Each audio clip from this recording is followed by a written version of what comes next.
খুব শীঘ্রই মনে রাখবেন, ফোরাত নদীর নিচে সোনার পাহাড় রয়েছে। বেশি দিন যাবে না, ফোরাত নদীর পানি শুকাবে, সোনার পাহাড় জেগে উঠবে। মানুষ সেখান থেকে সোনা নিজেরা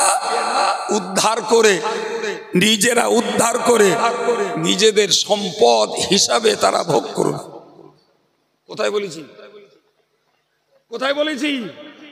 ফোরাত নদীর পানি শুকিয়ে সেখান থেকে সোনার পাহাড় বেরোবে। এও হাদিস শরীফের উল্লিখিত কথা। মনে রাখবেন, সেদিন বেশি দূরে নয় যেদিন মানুষ দানের সম্পদ নিয়ে ঘুরবে, নেওয়ার লোক থাকবে না। বিশ্বাস হয়? একথা আব্দুল কাইয়ুমের না রে মিয়া, না, এটি রসুলের হাদিস, রসুলের সহি হাদিস।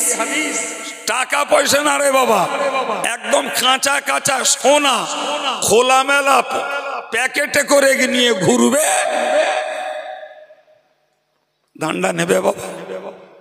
কেউ নেবে না। একজন লোক সোনা নিয়ে ঘুরে গ্রহণকারী কাউকে না পেয়ে চলে যাবে নিরাশ হয়ে, আমার দানটা কেউ নিল না। দেখবে এক নিঃসঙ্গ ময়দানে একজন লোক যাচ্ছে, এই লোকটা দ্রুত ওই লোকটাকে ধরে ফেলবে, ধরে বলবে, ভাই তোমায় দেখে বড্ড নিঃস্ব দরিদ্র মনে হচ্ছে, তা আমার এই দানটা তুমি গ্রহণ করো। সে তখন তার কাছ থেকে সোনার দলা বের করে দেখিয়ে বলবে, ভাই আমি এই দান দেবো বলে ঘুরছিলাম, কাউকে না পেয়ে নিয়ে ফিরে চলে যাচ্ছি। রসুলের হাদিস সত্য হবে না? হবে না। খুব লান তানালুল বিররা হাত্তা তুনফিকু মিম্মা তুহিব্বুন। তোমরা ততক্ষণ পর্যন্ত নেকি অর্জন করতে পারবে না, ততক্ষণ পর্যন্ত সওয়াব হাসিল করতে পারবে না, যতক্ষণ পর্যন্ত তোমাদের প্রিয় বস্তু, তোমাদের মহব্বতের সম্পদ তোমরা আল্লাহর রাহে দান না করবে। আমার সঙ্গে একটু গলা চিড়িয়ে বলবেন, এই কথাটি কার? সবাই মিলে বলেন। এখন বলুন, আল্লাহ পাক বলছেন তোমরা তোমাদের প্রিয় বস্তু আল্লাহর রাহে যতক্ষণ দান না করবে ততক্ষণ পর্যন্ত তোমরা নেকি অর্জন করতে পারবে না।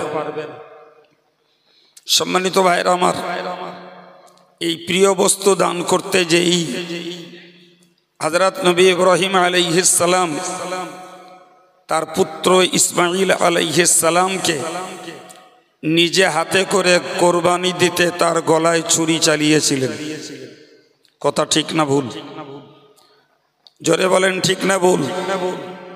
আমরা তো দেই 2 টাকা, দেই একটু সময়, আর হযরত ইব্রাহিম আলাইহিস সালাম আল্লাহর প্রেম লাভের জন্য, আল্লাহর সন্তুষ্টি লাভের জন্য তিনি তার পুত্রের গলায় ছুরি চালালেন। আমার আল্লাহ পাক কোরআন শরীফ নাজিল করে বললেন, পরবর্তীকালে নবী ইব্রাহিমের সেই স্বপ্নের কথা বলতে যেয়ে বললেন, কদ সাদ্দাকতার রুইয়া। ওগো নবী ইব্রাহিম, তুমি স্বপ্ন দেখেছিলে তোমার পুত্র জবাইয়ের, তুমি বাস্তবে সেই পুত্রের গলায় ছুরি চালিয়ে দিয়ে তুমি তোমার স্বপ্নকে সত্যে পরিণত করেছো। চিল্লে বলুন সুবহানাল্লাহ। আর একটু আওয়াজ তুলে বলুন সুবহানাল্লাহ। যে হযরত ইব্রাহিম আলাইহিস সালাম স্বপ্ন দেখেছিলেন যে তিনি তার পুত্রকে জবাই করছেন, আর সেই পুত্রকে জবাই করতে বাস্তবে নিয়েও গেলেন। কারণ ইমাম বুখারী লিখেছেন যে রুইয়াল আম্বিয়া ওয়াহয়ুন, নবীদের স্বপ্নটাও আল্লাহর দেওয়া আদেশের সমতুল্য। সুবহানাল্লাহ বললেন। আল্লাহ সরাসরি আদেশ করলে সেটি কার্যকর করা যেমন বান্দার পক্ষে উচিত কর্তব্য, নবীরা যদি স্বপ্নে দেখেন সেই স্বপ্নটাকেও বাস্তবে রূপ দেওয়া আল্লাহর নির্দেশের সমতুল্য। একটু জোরে বলা যাবে সুবহানাল্লাহ? ভাই তা না হলে কোরআন বলেছে স্পষ্টত যে কোনো মানুষকে অন্যায়ভাবে হত্যা করা এটি কোরআন হারাম করে দিয়েছে। কোরআন বলছে ওয়ালা ইয়াকতুলুনান নাফসাল্লাতী হারামাল্লাহু ইল্লা বিল হক। তোমরা আল্লাহ পাক যে প্রাণীকে হত্যা করাকে হারাম করেছেন, খবরদার তোমরা অন্যায়ভাবে কাউকে হত্যা করবে না। প্রিয় ভাইরা আমার, ইসমাইলের কি অন্যায় ছিল? কথা বলেন, কোন অন্যায় ছিল? জোরে বলেন, অন্যায় ছিল। তাহলে এরপরেও নবী ইব্রাহিম তাকে জবাই করতে নিয়ে গেলেন বিনা অন্যায়তে। কিসের জন্য? তিনি স্বপ্ন দেখেছিলেন, সেই স্বপ্নটা বাস্তবে রূপ দিতে যেয়ে নিজের বাচ্চার গলায় ছুরি চালালেন। কথা বোঝা যাচ্ছে কিছু? হ্যাঁ, আপনারা জামিয়ায় সময় দিয়েছেন, কষ্ট করেছেন, সময় মতো খেতে পাননি, কিছু পয়সা দিয়েছেন, জি জামিয়ার জন্য আত্মবলি দেননি, জামিয়ার জন্য পুত্র কোরবানি দেননি, জামিয়ার জন্য কন্যা কোরবানি দেননি। ভাই হযরত ইব্রাহিম আলাইহিস সালাম তার পুত্র কোরবানি দিয়ে খোদার প্রেম লাভ করেছেন। আর আমরা আমাদের প্রিয় বস্তু, আমাদের মায়া জড়িত সম্পদ অর্থ বড় জোর পারাগত অনুযায়ী সেই অর্থ কিছু আমরা দিয়ে থাকি, এর বেশি আমরা ত্যাগ স্বীকার করতে পারি না। ঠিক না ভুল? জোরে বলেন ঠিক না ভুল? তাহলে হযরত ইব্রাহিম আলাইহিস সালাম তিনি পুত্রকে কোরবানি দিয়ে আল্লাহর প্রেম লাভের চেষ্টা করে তিনি সফলতা লাভ করেছেন। সুবহানাল্লাহ। জি, আর আমরা দুটো অর্থ দিয়ে ওই আল্লাহর প্রেম লাভ করতে চাইছি। আল্লাহ বলেছেন ওমা তুনফিকু মিন শাই, তোমরা যতটুকু দান করো ফা ইন্নাল্লাহা বিহি আলিম, আমি আল্লাহ সেটা খবর রাখি। সুবহানাল্লাহ বলবেন না? তাহলে আমরা 10 টাকা দেই আর 10,000 টাকা দেই, আল্লাহ সেটা খবর রাখেন না? রাখেন না? একটু জোরে বলেন। তাহলে যে দান আল্লাহ নিজে দিতে বলছেন, তাহলে এটা আব্দুল কাইয়ুমের চাহিদা নয়, এটা আব্দুল মাতিনের চাহিদা নয়, এটি আল্লাহর হুকুমকে কার্যকর করার একটা বাস্তব রূপ। জি, কোরআনের হুকুমকে পালন করার একটা প্রক্রিয়া। তোমরা আমি আল্লাহর রাহে দান করো, আমি আল্লাহর জন্য সন্তুষ্টি লাভের জন্য দান করো, বিনিময়ে তোমাদের পুরস্কার, তোমরা দুর্গতি থেকে বাঁচতে পারবে, তোমাদের পুরস্কার নেক মনোবাঞ্ছা পূর্ণ হবে, তোমাদের পুরস্কার তোমাদের বালাগুলো রদ হবে, তোমাদের পুরস্কার দানের বিনিময়ে রোগ থেকে মুক্তি পাবে, তোমাদের পুরস্কার জাহান্নামের আগুন থেকে বাঁচতে পারবে। একটু বলা যাবে সুবহানাল্লাহ?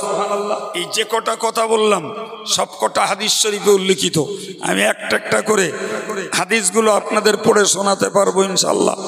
আমার বক্তব্য তাহলে আমাদের মনে রাখতে হবে, আমরা দান দিয়ে গর্বিত নই, আমরা দান দিয়ে আনন্দ উপভোগ করব না, আমরা দান দিয়ে আত্ম অহংকার করব না, বরং আমাদের দান গ্রহণ করা হয়েছে আল্লাহর জন্য, এটির ক্ষেত্রে আমরা আনন্দ নেব। জোরে বলেন সুবহানাল্লাহ। আর একটু জোরে বলেন। সুতরাং মনে রাখতে হবে, দান দিয়ে কখনো আমরা এর প্রতিশোধ নিতে চাইব না। রাজি আছেন? কি বলেছি জোরে বলেন। দান দিয়ে, ফর এক্সাম্পল, আপনি জামিয়ায় দান করেছেন, জামিয়ায় দান করেছেন, আপনার মনের আকাঙ্ক্ষা ছিল জামিয়ার একটু তাবাররুক খাবো, তো মাশাআল্লাহ জামিয়ার দোয়ার শেষে তাবাররুক রেডি করা আছে, সকলকে খাওয়ানো হবে, কিন্তু আপনি চাইছিলেন 10টার দিকে খেয়ে চলে যাব। বাই চান্স আমি আপনার দাবিটা পূরণ করতে পারিনি, হতে পারে না? পারে? জোরে বলেন। হতে পারে। আপনি মনে মনে করলেন এত টাকা দান করলাম আর আমার একটু তাবাররুক খেতে দিল না, এইবার জামিয়ার জন্য দান চাক। কথা কিছু বোঝা যাচ্ছে বাবা? দান কি 1.5 টাকার তাবাররুক খাওয়ার জন্য? চিল্লে বলে দান 1.5 টাকার তাবাররুক খাওয়ার জন্য? কখনো খবরদার মনে রাখবেন না।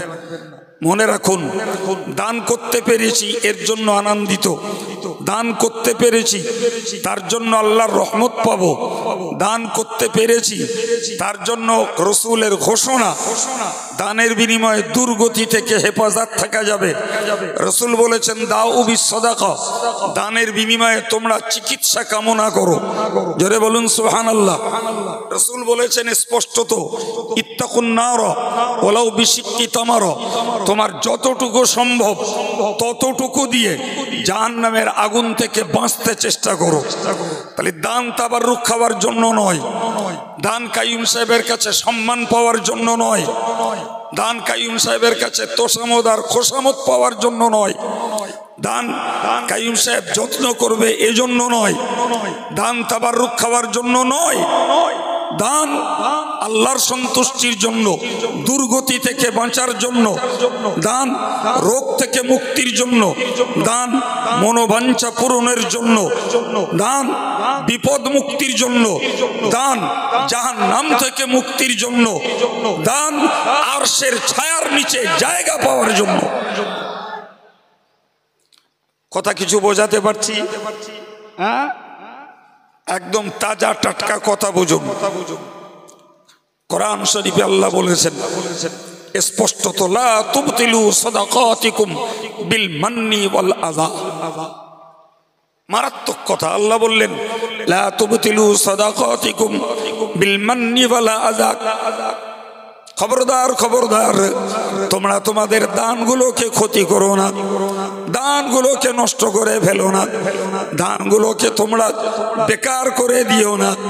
একদিকে দান গ্রহীতার মনে কষ্ট দিয়ে, আর একদিকে দান গ্রহণ করেছেন যিনি তার কাছ থেকে কোনো উপকার পাওয়ার ধান্দায়।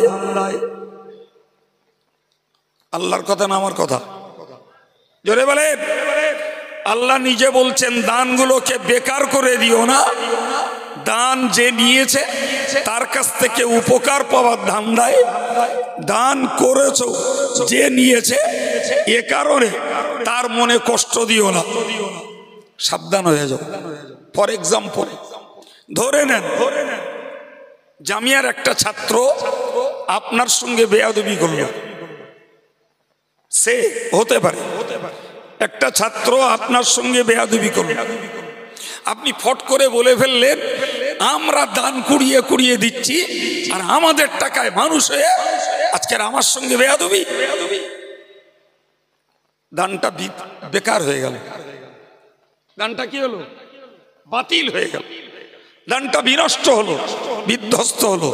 ছাত্র বেয়াদবি করবে না, কাইয়ুম সাহেবের কাছে যত্ন পাবো না, না কাইয়ুম সাহেব আমাকে ডেকে আদর করে তাবাররুক খাওয়াবে না, তার জন্য আমি আমার কষ্টোপার্জিত দানগুলোকে সর্বনাশ করে দিয়ে আমি জাহান্নাম থেকে মুক্তির রাস্তাটা বন্ধ করে দেব না, আর সে ছায়ার নিচে জায়গা পাবার মতো মর্যাদাটাকে হারিয়ে ফেলবো না, দানের বিনিময়ে দুর্গতি থেকে বাঁচার মতো সৌভাগ্য থেকে বঞ্চিত হব না, দানের বিনিময়ে বিপদ মুক্তি থেকে আমি নিজেকে বিরত রাখবো না, দানের বিনিময়ে রোগ থেকে সুস্থ হওয়ার রাস্তাটা বন্ধ করে দেব না।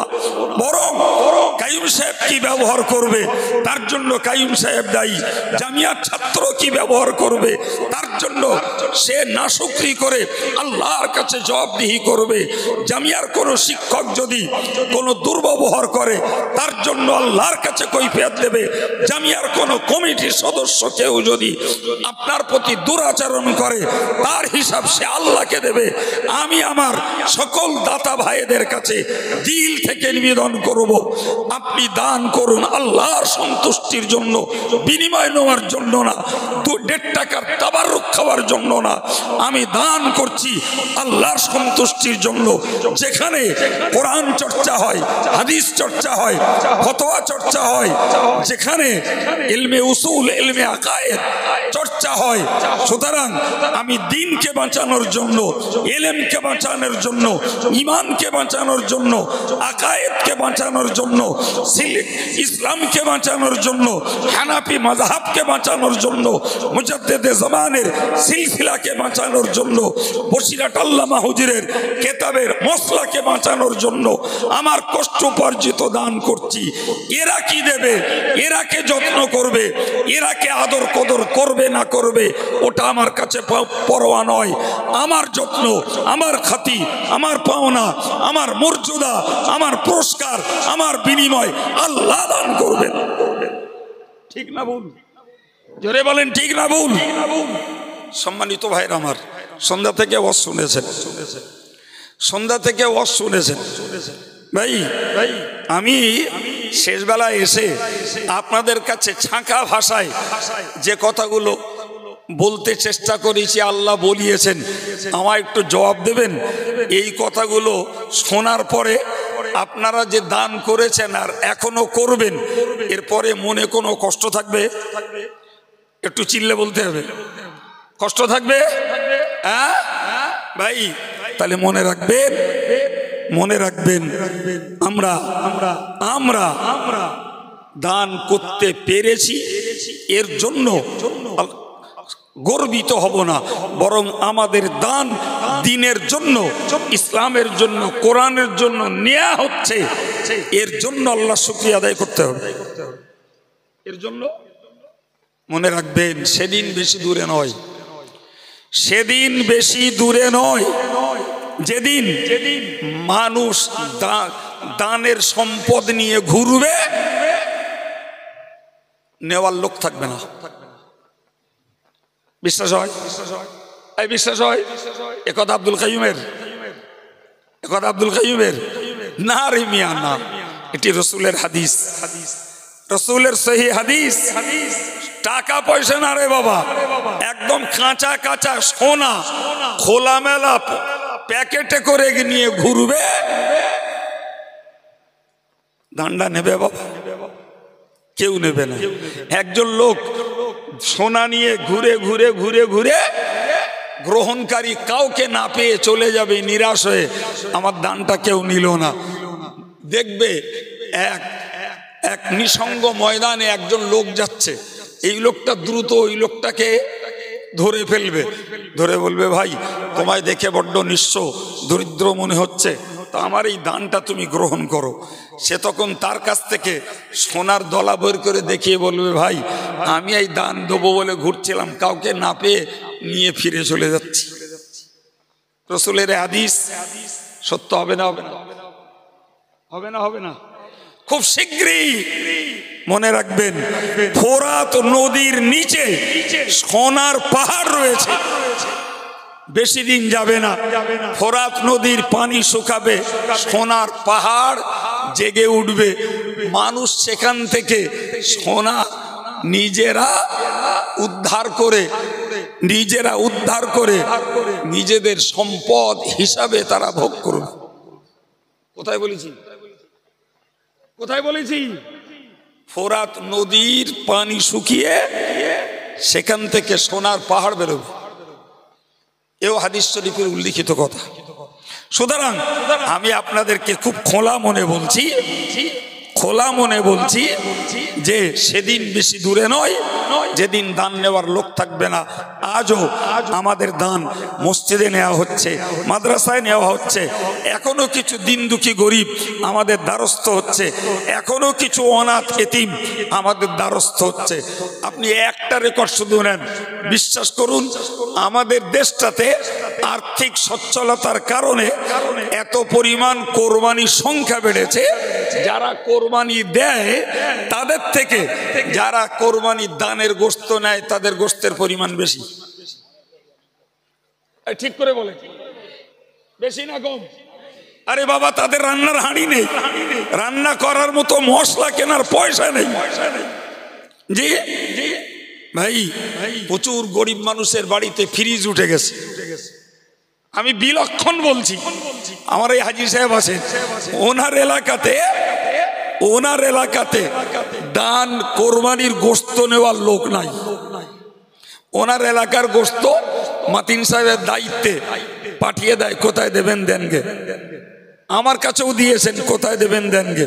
গরু কিনে পাঠিয়ে দিয়ে বলে এই দিলাম, যেখান পারেন দেনগে, আমার এখানে দান নেওয়ার লোক নেই। এই তো 24 পরগনা শুরু হয়েছে না হয়নি? জোরে বলেন, শুরু হয়েছে না হয়নি? যদিও টাকা নেওয়ার লোক এখনো আছে, কারণ পেট ভরে তা নজর ভরে না। নজর তো অনেক বড়, পেট ছোট। ঠিক কেনা বলেন? জি, নজর অনেক বড়, পেট ছোট, পেট ভরে যায়, নজর ভরে না, তার জন্য টাকা নাই। কিন্তু খাবার নেওয়ার লোকের অভাব হয়ে পড়ছে।